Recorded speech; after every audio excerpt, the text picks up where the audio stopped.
guys, we're 5 minutes out. I just wanted to go over the order of events. We'll have a press conference first with Alex Little, the attorney, speaking, and then Todd Chrisley, and then Savannah Chrisley. We'll do a Q&A afterwards, but there will be no side interviews after it's over, so get your questions out here in this format. And then Todd has asked that anytime he sees these questions getting disrespectful, he will end this press conference immediately. So I just wanted to share that with all of you guys. And we will get started here in about 5 minutes, and I'll give you another 2-minute warning too once I get that word from them. Can you guys hear me okay on your mics? Everything sounding good? Yes. Perfect. Thanks, y'all.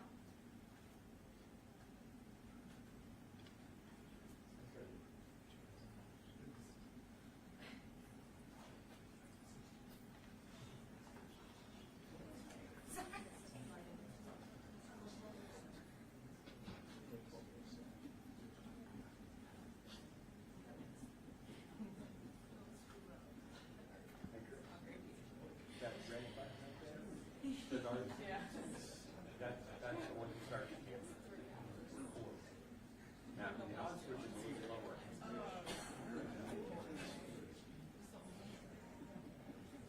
Well, you know, I break the rules all the time. And like we got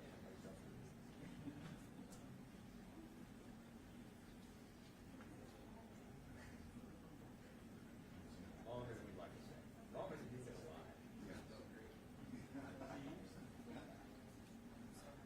That's how confident I am.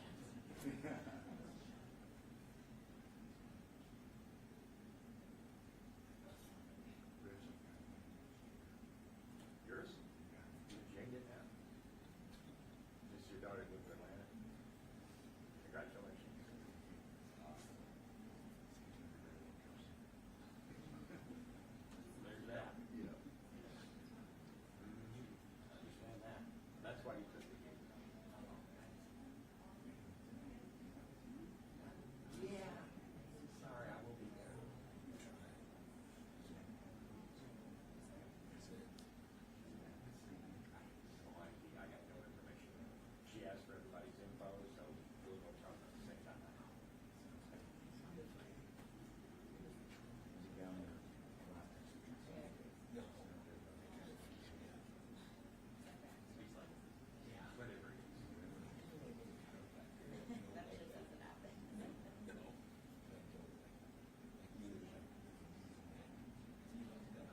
2 minutes out.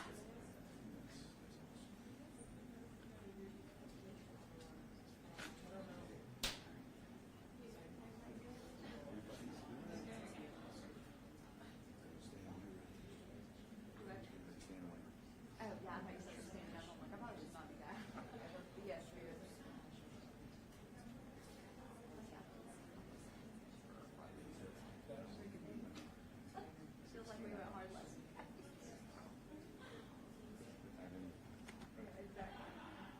1 minute, maybe 30 seconds.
Here we go.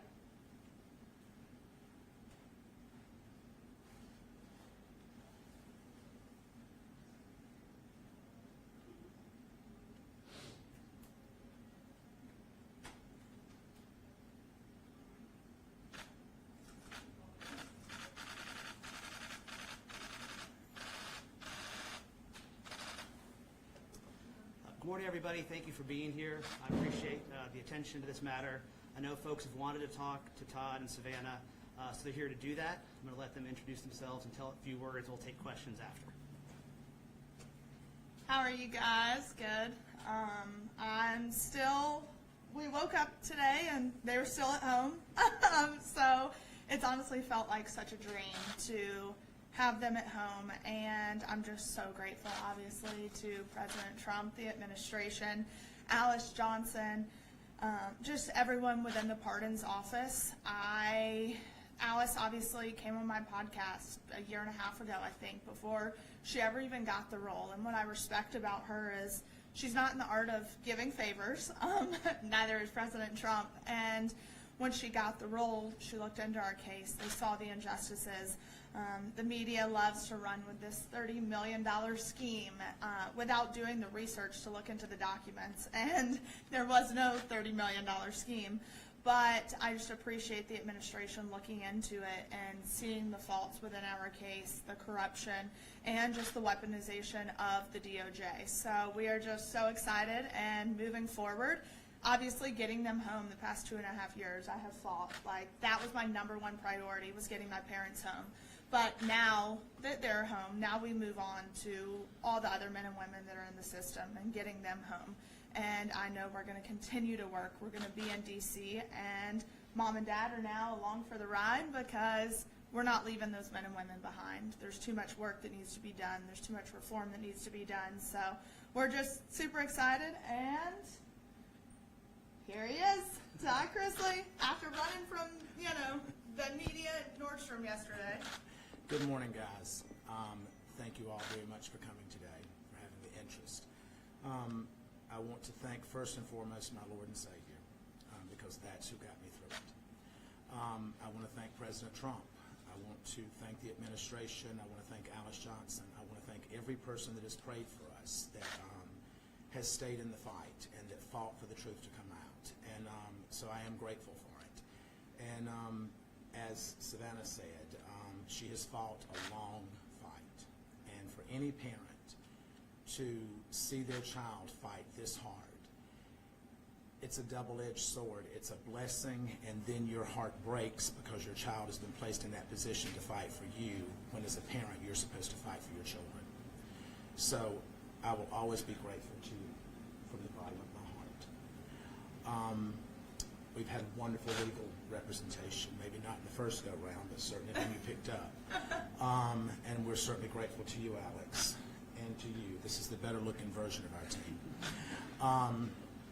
So, we're grateful for everything that has happened thus far, and as bad as this experience has been, there's also been a lot of blessings to come from it. I have met some wonderful men. I have listened to some horrific stories about things that have gone on in our system. And whether you believe it or not, because I was you at some point, even though this pardon has happened, I still was convicted of something that I did not do. It could be you. It could be you. It could be any of you. And somewhere in this room, someone has had a family member that has been affected by this system. So I understand the shame that's around it, but I refuse to feed into that, because shame is like a cancer that just spreads, and I have no shame. So I will continue to fight for all the guys that I dealt with and that I was blessed to be with at FPC Pensacola. I will continue to expose the injustices that go on there and throughout the Department and throughout the Bureau of Prisons. I know that Julie, who is a wonderful, decent, God-fearing woman, and that I'm blessed to have been married to and been with for over 30 years now, an excellent mother. She's at home with Chloe right now, and Chloe will not let her go. So we're blessed to have our family back, and we're blessed to be coming back to television, because we do have a much bigger story to tell now than we ever have. So I thank each and every one of you. We're happy to open this up for some questions. Oh, sorry, here. Todd and Savannah, what was the reunion like first night, right? Todd, Julie, and your family. And the second part of that is, Todd, the fans have been really talking about your physical transformation. Yeah, I call it the VOP glow. And so what was the motivation behind that, and how are you going to continue that sort of fitness routine moving forward? Well, I'll actually have more access to better products now that I'm out. I think that I had nothing to do other than to read and to work out. And so I worked out every morning at 10:45 until 12 with my buddies there, and I read, and my walk with Christ became deeper, and I talked to my daughter every day, to Chase, to Grayson, and I was able to email with Julie every day. And so I think that for me, I haven't had the same effects that so many people leaving the prison system have had. So I'm grateful for that. Or maybe it's just all the residual Botox that never wore off. What was the reunion like, though, first night? Yes, I think for me, obviously I went to pick up my dad. And when he walked out, it was just such an overwhelming feeling, because the last time I was there, I was dropping him off and watching him walk away.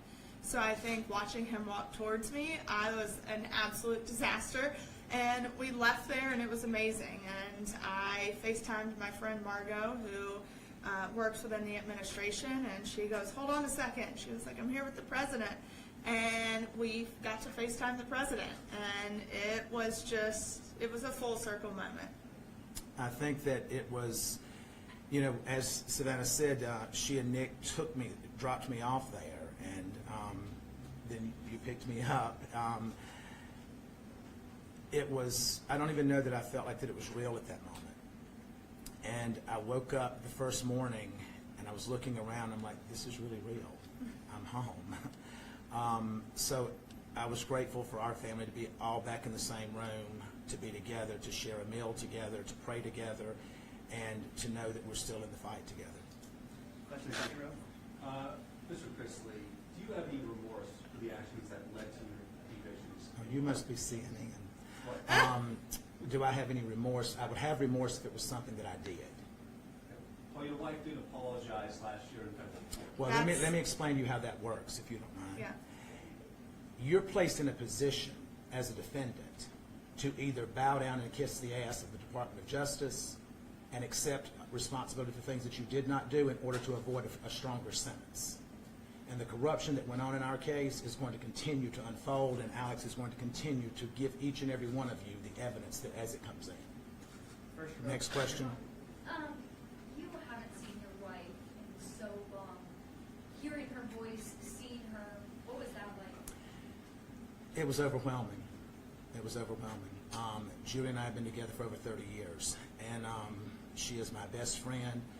We have raised our children together, a grandchild that is now my legal daughter, and we've had all the ups and downs. You know, we've gone through breast cancer together. We've gone through multiple medical procedures with her, and it was great to be home. No matter where that is, as long as she's there, it's home. Got a question up here?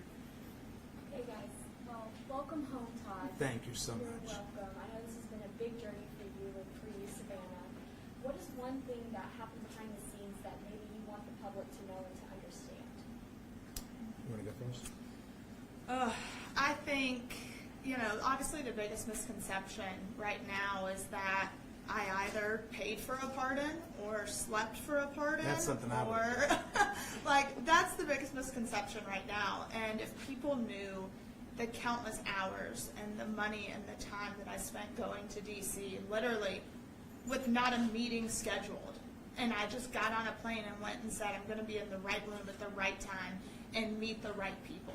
I fought hard and I was exhausted and I begged for meetings. There was nothing I was never too good to ask. And that's the thing is people think, oh, you're a celebrity, you're white, you have money. That we got an upper hand and we didn't. I had to fight and I was relentless and that's how it happened. Finally, people listened. So for me, that would be something that people just don't quite understand. I think for me, watching it all unfold and listening to what she said that was coming up next and just being consumed with pride while at the same time knowing that this is a long shot because so many people are told no. And being in the prison system, anyone that says that it's a fair shake, it's not. Because I dealt with young African American males in the prison that I was in that were not treated the same. They were denied programming. They were denied access to certain things. I was not denied that, but we know why I wasn't denied that. And so I think that is a much bigger picture that we all as a society as a whole need to look at, that we are one. And whether you're Republican, Democrat, or whatever, at the end of the day, when you're in that hospital, you don't care if it's a Democrat treating you or a Republican. Now, some of you may, but I want whoever's going to be the best person to do that. You. You're another. Thank you. So there's no telling how many times Savannah's Instagram was refreshed yesterday with everyone looking for that glimpse of getting to see Todd. And then the first time we see you live on Instagram is in Nordstrom shopping. Can you talk about that? And then, were you hesitant at all for that to be the first glimpse of you shopping at Well, we Nordstrom? thought through our security detail that we had beaten that and that we were good to go. And what we did not realize is that there was multiple outlets that were following us, but we had interference with the security team. And I don't know why it's that exciting to go watch me buy underwear. I mean, it's just not. But we went in to grab a few things because of what I have an event to go to tomorrow. And then we looked up and the people in Nordstrom's coming and said, you need to understand that the press is here, the press is here. And so I'm like, they're just wanting this one first picture. And so I said, go live with it. I says, and that stops them. And so that's what we did. Did it work? It did. Hey. Go down the front and in the back. But What do you have to say to the people who say you were only pardoned because of your status? I understand it. I understand it. That's not something that you can look at and say, well, that had nothing to do with it. I don't know if it did or if it didn't, because I wasn't involved in the process. But what I can tell you is that I believe in our President of the United States, and I believe in his commitment. When he created the First Step Act, that was to help incarcerated individuals. It was not adhered to by the Department of Justice. And the entire time during the Biden administration, it was not adhered to. So to hear him say that it is now going to be adhered to and Pam Bondi is going to make sure of that, literally since Pam Bondi has stepped in, Now the Bureau of Prisons have been given a directive through a new director who I have such a huge amount of faith in, William Marshall, that he is going to make sure that the First Step Act is implemented, and these men and women are going to get the credit that they're supposed to be getting. They're going to get the training and the education that they're promised, and they're going to be given a right to go back to their families in a speedier way. So I do understand that, and if that's the case, I don't know how to address the fact that if it is the case, but I'm grateful to God for whatever reason it was that we were able to obtain it. Far in first. Hi, we know you've called the Nashville area home for a few years, having a home in Brentwood, Wilmington. What's your plans for potentially keeping a life here in Nashville and in the future? We do have future plans. Nashville will always hold a very special place in our heart, but we have other plans. Do you plan to stay here? We will probably always have a presence here. I don't know that we'll be here full time. Back row, please. No, you. So after people have been incarcerated, a lot of times they say that isolation and that feeling almost of not being able to associate with family and friends is almost for them feeling like part of a death. And then having them come back is almost like a second chance. Now that you have all this new understanding, these experiences, really having that conversation with people in very different ways of life, how do you plan to use your platform and to share different messages if you do, now that you're continuing to have this TV show? This will always hold this. You can't go through what we've been through and walk away from it. I'm fortunate, so is Julie, that we never lost contact with our children. Julie and I emailed 10 times a day, and I think it's also important to understand that I was at a camp. It was the brokest child camp that you can go to. The accommodations were not great, but it, needless to say, was a camp. It was a former military base. So we had free access to walk, and we had a track and a weight pile, and we had things that we could do. But there are men there that after, I think statistically, after the first 2 years, people lose contact with their loved ones. And that I can't even imagine how that must feel, but at the same time, I think that we at this point, God has said, when you know better, you do better. And it's our job at this point to expose all of that and to try to make those men and women's lives better if we can. And that's what I plan to do. So let's take a step back and take a look forward. First of all, what were both of your first reactions to the part where you were shocked?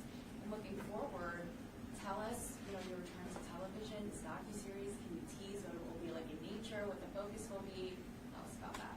I mean, when I got the call, like I said, I was walking into the grocery store and I stopped in the parking lot. I was like, what do I do? I was like, okay, go back to my car. And so I sat in my car and had that phone conversation that's online with President Trump. And I was in such shock. I really didn't know what to say. I started crying. Grayson was with me and we're like, oh my God, it's happening. It's happening. And I really don't even remember driving home. Like, I was in such shock. And I then was able to talk to my parents and tell them what had happened, but it had already kind of spread like wildfire because President Trump's team posted the video and tagged it Trump Knows Best, which, I loved. But it spread like wildfire. And when they called, they're like, is this really real? Oh my, like, it was so hard to believe that it was actually happening. I had a staff member that came to me and said, you've just been pardoned. And I just looked at him and he says, no, really, you've been pardoned, it's in the news. And so I walked up to call her and she said, it's true, it's true. So I remember walking back from the phone and just feeling numb, not really knowing. And then after about 10 minutes, all I could think about was the guys that I was leaving behind because I had made such wonderful relationships with those men. And when I left that day, there was only 317 men at our camp, but they were lined up shouting when I was walking out. And they were saying, don't leave, don't forget us, don't forget us. And my commitment is to them that I will never forget them. And how about the Docuseries? So we had been filming, and we had just wrapped filming for all intents and purposes. And then we get the call that they had been pardoned, so we picked right back up. And we're excited because I think this new show is going to give, first off, it's going to give people a look into the trial and things that we went through, and we're going to set the record straight, put some documents out there. Alex is on there. But it comes full circle because we go back and then we get to the point where mom and dad are pardoned, and now we move forward with our lives. And I know for me personally, now I get to be a normal 27-year-old, almost 28. And so my goal, it's like we were talking last night, it's like I'm traveling to 30 countries by the time I turn 30. But going to DC is going to be, I will be there a lot more because now I hope to work with the Federal Bureau of Prisons and Billy Marshall and help them expose the corruption because he has vowed to hold people accountable if there has been abuse and corruption to occur. So I'm extremely excited for that, to work with some organizations, put bills in front of Congress, especially for women who are incarcerated. So that's kind of our goal. And then obviously they've already got all the offers rolling in, so it's going to make life so much easier. You'll see him on quite a few different shows, I have a feeling. So one more question, and then I think we're... Can Todd confirm that you will be a part now of the second portion of the series? We are. Okay. Yeah. Yeah, we started filming literally the night that we got home. As soon as we got home. So I think with this new series, you will see the first time he and mom see each other for the first time. Last question. Let her have this question. So I understand you're saying you were wrongfully convicted and that information will come out, but my question is, so, it was under the first Trump administration when the investigation happened and the charges, so how can it be political? Well, if you will look at the individuals that prosecuted this case and that lied to the courts, and these prosecutors are no longer with the U.S. Attorney's Office. Tommy Krepp left and is now at the FDIC. Annalise Peters, she is now with Meta. You don't go to Meta and give up a career as a prosecutor. That's not what you do. You don't go to the graveyard of the FDIC when you're trying to build a career as a defense attorney. So I also think it's very important to note that it took 7 years to issue a formal indictment. Exactly. So the investigation was going on for almost a decade. And when you look at it, our judge was the youngest African-American female appointed by Obama. So she allowed so many things to come into trial with the Fourth Amendment violations, and magistrate judge ruled that all the evidence must be thrown out because it was obtained illegally. So we don't know if stuff was planted. Mark Braddock was involved. He got full immunity from the government. So the whole trial was just messy and tainted. And when the magistrate judge ruled the evidence was not allowed in, the Obama-appointed judge said, nope, I don't care. We're allowing it all in. And with an email that said, we need to catch a big fish. And the response was, well, Todd Chrisley is the biggest fish in Atlanta right now. And I think it's also important to note that the Office of Inspector General ruled in our favor in their documents, that in their investigation, that stated, we agree that the Chrisleys were unfairly targeted. We substantiate Due to their celebrity status. Yes, we substantiate the Chrisley's claims that they were unfairly targeted. So at the end of the day, I will sit and say, as his daughter, I believe in law and order. If I believe that my parents did exactly what they were accused of doing, then yes, you have a consequence for it. Do I think the consequence should have been 12 years? No, I do not. That's not even a fair sentence if it was true. But I know in my heart of hearts it was not true. I caught these prosecutors in so much misconduct, speaking to the judge, having ex parte communications. And this is in writing. It is in writing. Alex exposed the emails. So I think at the end of the day, if you want a conviction, then have a clean conviction. And to go back to your question about it being a Trump administration, it was a Biden administration that the OIG issued the report under that said that we were targeted. Mm-hmm. Thank you. All right, guys. That's it. Thank you all very much. Thank Awesome. you. Thank you. Thank Y'all have you. a wonderful day. God bless. Thank you.